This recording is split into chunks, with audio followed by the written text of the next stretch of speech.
නමෝ තස් භගවතු අරහතු සම්මා සම්බුද්දස්ස.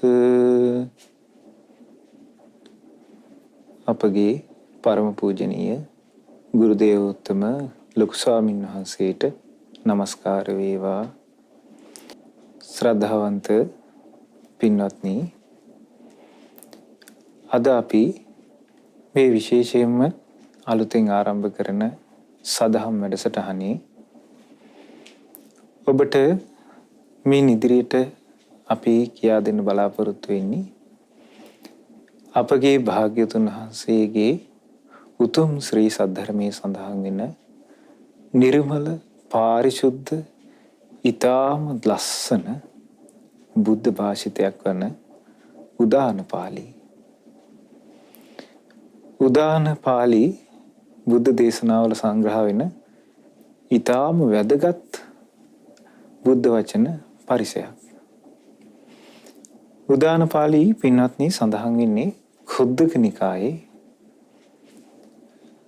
පළවෙනි පොත් වහන්සේගේ. බුද්ධ දේශනාවල උදාන කියන කොටස අපේ භාග්‍යතුන් වහන්සේ වැඩවසද්දීම උන්වහන්සේ නවාංග ශාස්ත්‍රීය ශාසනය සංග්‍රහ කරපු බුද්ධ වචන කොටසක්. අපේ බුදුරජාණන් වහන්සේ සම්බුදු බවට පත් වෙලා උන්වහන්සේ බෝධි මූලයේ වැඩවසලා දවස් 7ක් එකම පළඟෙන් නිරෝධ සමාපත්තියෙන් වැඩ සිට ඒ නිරෝධ සමාපත්තිය නැගී සිටියාට පස්සේ උන්වහන්සේ පටිච්ච සමුප්පාදය මෙනෙහි කොට ඉස්සෙල්ලාම බුද්ධ වචනයක් ඇටියට පිටත් උනේ උදානයක්.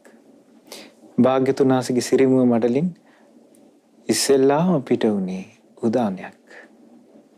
ඉතින් මේ උදාන පාළිය අපේ භාග්‍යතුන් වහන්සේ නවාංග ශාස්ත්‍රීය ශාසනයේ මෙන්න මේ අයුරින් සංග්‍රහ කරලා තිනවා. නවාංග ශාස්ත්‍රීය ශාසනය කියලා කියන්නේ පින්වත්නි, දැන් අද කාලේ අපි සූත්‍ර පිටකය, විනය පිටකය, අභිධර්ම පිටකය හැටියට ත්‍රිපිටකයේ තියෙනවා.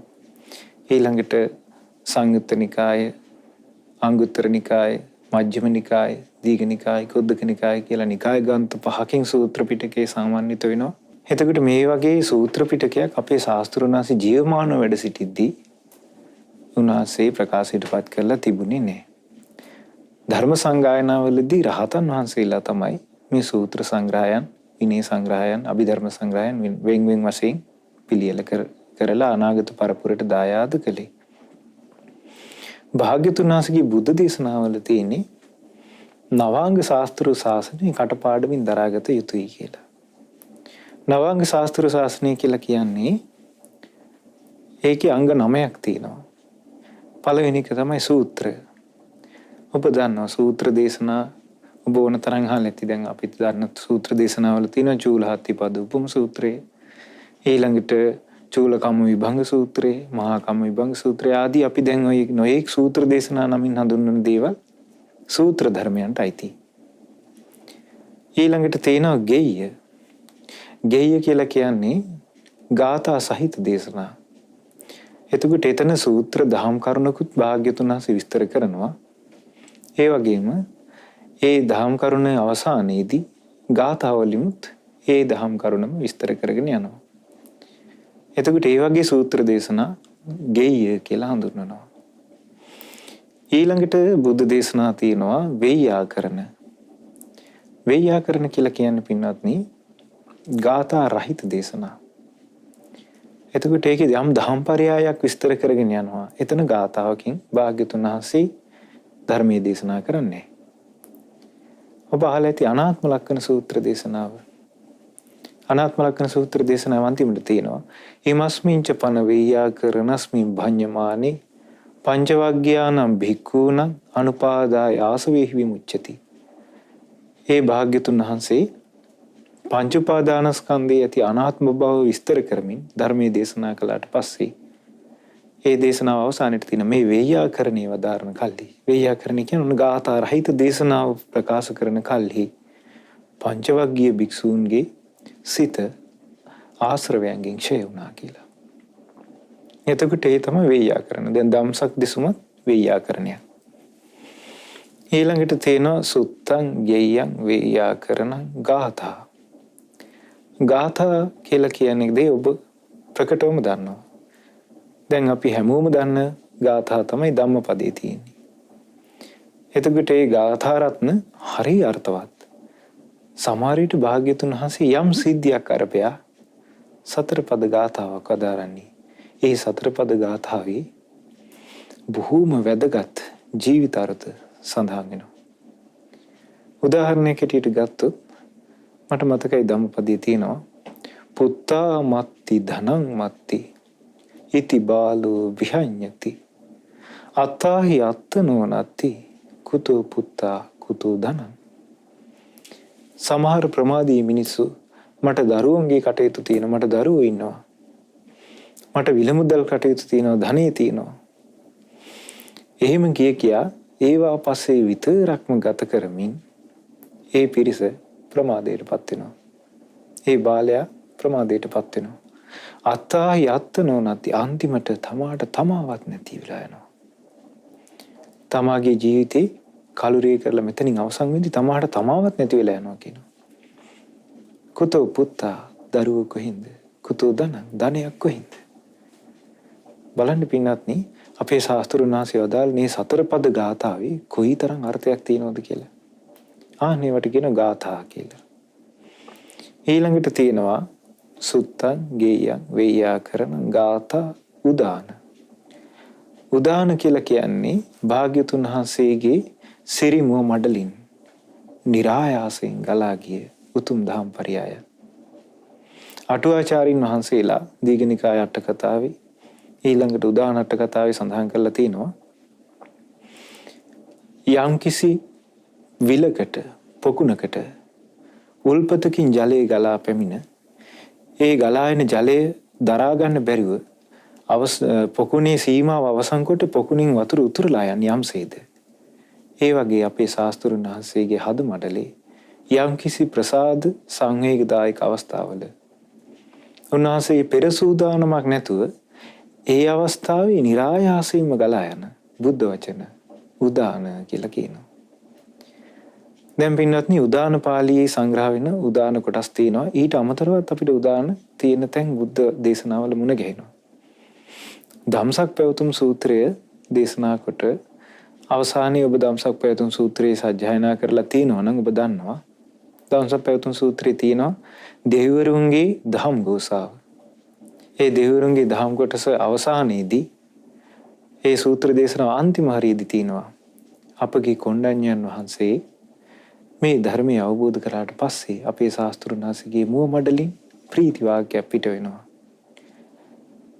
එතන තියෙන්නේ අතකෝ භගවා උදානං උදානේසි භාග්‍යතුන් වහන්සේ උදානයක් පහළ වුණා. අඤ්ඤාසි වත භූ කොණ්ඩඤ්ඤෝ භවත් කොණ්ඩඤ්ඤය ඔබ අවබෝධ කළා. භවත් කොණ්ඩඤ්ඤය ඔබ අවබෝධ කළා. ඒකාන්තයෙන් අවබෝධ කළා කියලා ප්‍රීති වාක්‍යයක් භාග්‍යතුන් වහන්සේගේ මුව මඩලින් පිටත් වුණා. නික්මුණා. එතකොට පින්වත්නි එතන ධම්සක් පැවතුම් සූත්‍රයේ උදානයක් නොවුනාට ඒ අවසානයේට භාග්‍යතුන් වහන්සේගේ ප්‍රීති වාක්‍යයක් උන්වහන්සේගේ සිරිමුව මඩලින් નિરાයාසයෙන් ගලා ගියා. ඉතින් මේ උදාන පාළියේ තමයි පින්වත්නි එක එක දහම් පරයයන් අපි ඉදිරියට එක සූත්‍රයේ බැගින් පිළිවෙලකට ඉගෙන ගන්නේ. ඊළඟට තියෙනවා පින්වත්නි ඉතිඋත්තක. ඉතිඋත්තක පාළියත් හරිම ලස්සනයි. ඉතිඋත්තක පාළියේ තියෙන්නේ භාග්‍යතුන් වහන්සේ වදාළ යම්කිසි එක දහම් කරුණක් විස්තර කරනවා. එහෙම නැත්නම් දහම් කරුණු දෙකක්, දහම් කරුණු තුනක්, දහම් කරුණු හතරක් යන යම්කිසි එක දහම් කරුණක් විස්තර වශයෙන් භාග්‍යතුන් වහන්සේ දේශනා කළා තියෙනවා. ඒ දේශනාවල සමහර විට භාග්‍යතුන් වහන්සේ ඍජුවම යම් දහම් කරුණක් දේශනා කරනවා. උදාහරණයක් ඇටියට ගත්තොත් සූත්‍ර දේශනාවල තියෙනවා පින්වත්නි මේ ලෝභය කියන එකම එක දේ අත්හරින්න මහණෙනි මං අප වෙනවා අනාගාමී වෙන බවට. මේ වගේ ඍජු බුද්ධ දේශනා තියෙනවා ඉතිඋත්තක පාළියේ. මේ ඉතිඋත්තක පාළිය කුජුත්තරා විසින් කටපාඩමින් දරාගෙන හිටියා කියලා සඳහන් වෙනවා. සාමාවතී ඇතුළු පිරිසට කටපාඩම් කෙරෙව්වා කියලාත් සඳහන් වෙනවා. එතකොට පින්වත්නි මේ තමයි ඉතිඋත්තක පාළිය. දැන් මේ ඉතිඋත්තක පාළිය සඳහන් වෙන්නේ මේ පොත් වහන්සේගේමයි කුද්දක නිකායේ උදාන පාළියට පස්සේ සඳහන් වෙන ඉතිඋත්තක පාළිය. ඊළඟට ජාතක. ජාතක කියන එක ඔබ කවුරුත් පාහේ දන්නවා.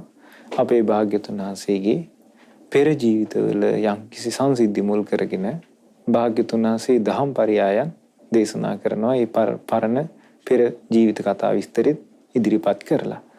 එතකොට සමහර අවස්ථාවල ඒ ජාතකේ නිසා, ඒ ජාතකෙන් අහපු විස්තරේ නිසා සමහර භික්ෂුන් වහන්සේලා අරහත්ත්වයට පත් වෙලා තිනවා. ඊළඟට අවශේෂ මාර්ගඵල අවබෝධ කරලා තිනවා. ඊළඟට යම්කිසි සිහිමුලාවෙන් සිටපු භික්ෂුන් වහන්සේලා සිවුරු වෙරලා යන හිටපු අය ඒ ජාතක කතා විස්තර අහද්දී සිහි උපද්දවගෙන මේ බඹසර වාසය සම්පූර්ණ කරගෙන තිනවා. ඒ වගේම නොඑක් කටයුතු වලදී ගිහි අය සම්බන්ධව භාග්‍යතුන් වහන්සේ ජාතක කතා දේශනා කරලා ඒ අය සමහර අනතුරු වලින් වළක්වාගෙන තිනවා. හරිම අර්ථවත්, හරිම ආශ්චර්යයි, හරිම ලස්සන බෝධිසත්ව ජීවිතය ගැන ඉගෙන ගන්න තියෙන්නේ ජාතකවලින්. ඊළඟට තියෙන පින්වත්නි අභූත ධම්ම. භාග්‍යතුන් වහන්සේගේ බෝධිසත්ව ජීවිතයේ උන්වහන්සේ උපත ලබන්න කලින් ඉඳලම ලෝකයේ සිද්ධ වෙච්ච ආශ්චර්ය අద్భుත සිද්ධි ආචාර්ය අභූත ධම්ම සූත්‍රවල සඳහන් වෙනවා. එතකොට මේ බෝධිසත්ව මාතාව ගැන සඳහන් වෙනවා. ඊළඟට උන්වහන්සේගේ උපත ලබද්දී මේ පොළොවේ ඊළඟට මේ ලෝකයේ සිදුවන ආශ්චර්ය දේවල් සඳහන් වෙනවා ආචාර්ය අභූත ධම්ම සූත්‍රවල. ඊළඟට තියෙනවා වේදල්ල. වේදල්ල කියන්නේ ධම් සාකච්ඡා විදිහට සඳහන් වෙන ධම් පරයයන්. එතකොට එතන තියෙන ප්‍රශ්නෝත්තර සාකච්ඡාවක්. ප්‍රශ්නයක් අහනවා උත්තරයක් දෙනවා. දැන් සාරිපුත්ත මහරහතන් වහන්සේ මහා කොට්ටිත මහරහතන් වහන්සේ සම්බන්ධ වෙලා ගොඩාක් ප්‍රශ්නෝත්තර සාකච්ඡා දහම් පරයයන් අපිට දැක ගන්න ලැබෙනවා, අහන්න ලැබෙනවා. එතකොට ඒවා කියන වේදල්ල කියලා. වේදල්ල කියන්නේ දහම් සාකච්ඡා විදිහට සංග්‍රහ වෙන දහම් පරයයන්. ඉතින් ওই විදිහට තමයි පින්වත්නි නවාංග ශාස්ත්‍රු ශාසනය සංග්‍රහ කරලා භාග්‍යතුන් වහන්සේ දේශනා කළේ. මේ නවාංග ශාස්ත්‍රු ශාසනය තමයි බුදුරජාණන් වහන්සේගේ බුද්ධ භාෂිතය හැටියට අපි බහුශෘත භාවය හැටියට අපි දරා ගන්න තියෙන්නේ. උන්වහන්සේගේ බුද්ධ දේශනාවල තියෙනවා. උන්වහන්සේ දවසක් දේශනා කළා මහණෙනි මේ නවාංග ශාස්ත්‍රු ශාසනය මේ සුත්ත, ගෙය්‍ය, වේයාකරණ, ගාථා, උදාන, ඉතිඋත්තක, ජාතක, අභූත ධම්ම, වේදල්ල කියන මේ නවාංග ශාස්ත්‍රු ශාසනය කෙනෙක් මතකේ දරාගෙන ඒක ශ්‍රවණය කරලා මතකේ දරාගෙන වචනයෙන් පුරුදු කරලා නුවණින් විමසලා ජීවිතයට ගලපා බලනවා නම් ඔහුට විශේෂ ආනිසංස ලැබෙනවා කිව්වා. භාග්‍යතුන් වහන්සේ දේශනාවේ වදාලා සෝ මුට්ටස්සති කාලං ගුරුමානෝ. ඔහු යම් දවසක සිහිමුලා වෙලා මැරුණොත් අඤ්‍යතරං දේවනිකායන් උපපජ්ජති. අන්‍යතර වූ දිව්‍යනිකායක උපදිනවා.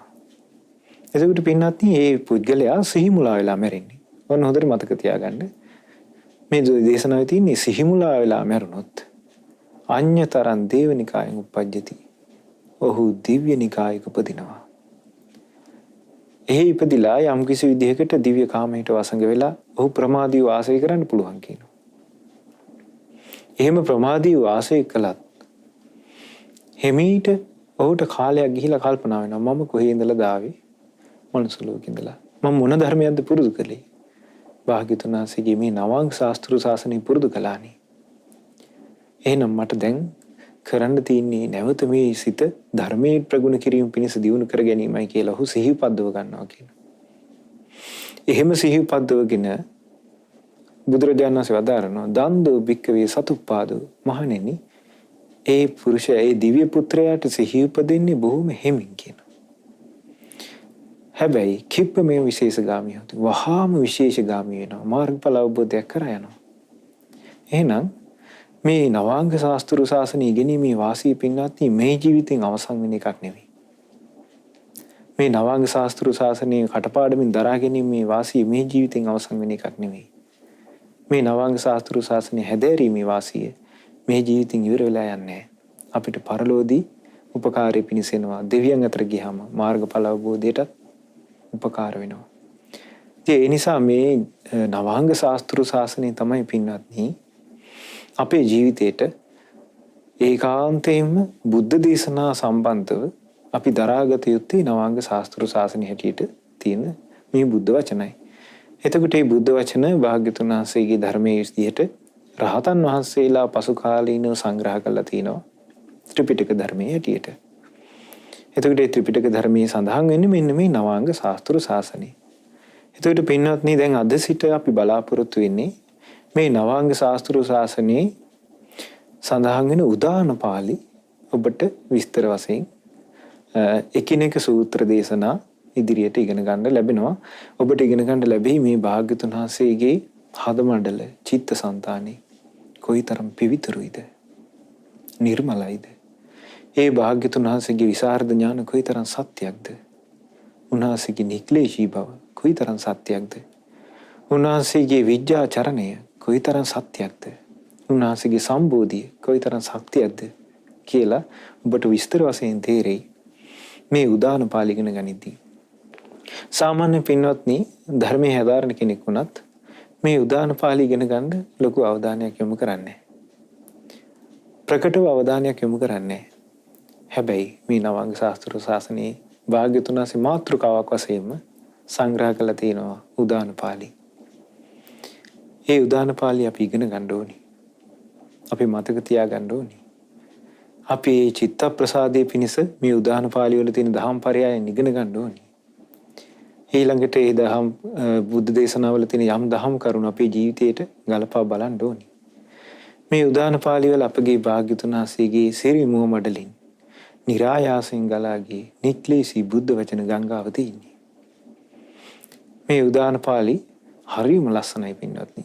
එහි අවස්ථාවන්හිදී භාග්‍යතුන් වහන්සේ උන්වහන්සේගේ ප්‍රසාද සංවේග අවස්ථාවල සිරිමුව මඩලින් ගලා ගිය මේ උදාන ඔබට අහන්න ලැබෙද්දී ඔබට තේරෙයි ඇයි අපි මේවා ඉගෙන ගන්න නැත්තේ?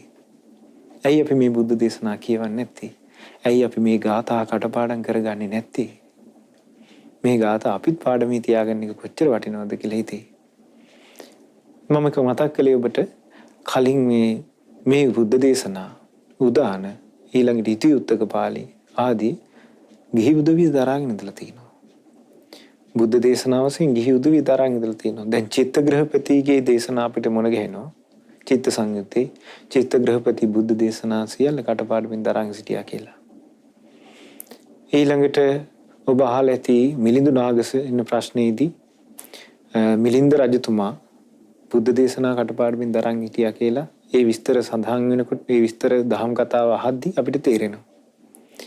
ඊළඟට තව ගිහි පිරිස් බොහෝ වශයෙන් මේ බුද්ධ දේශනා කටපාඩමින් දරන් ඉඳලා තියෙනවා.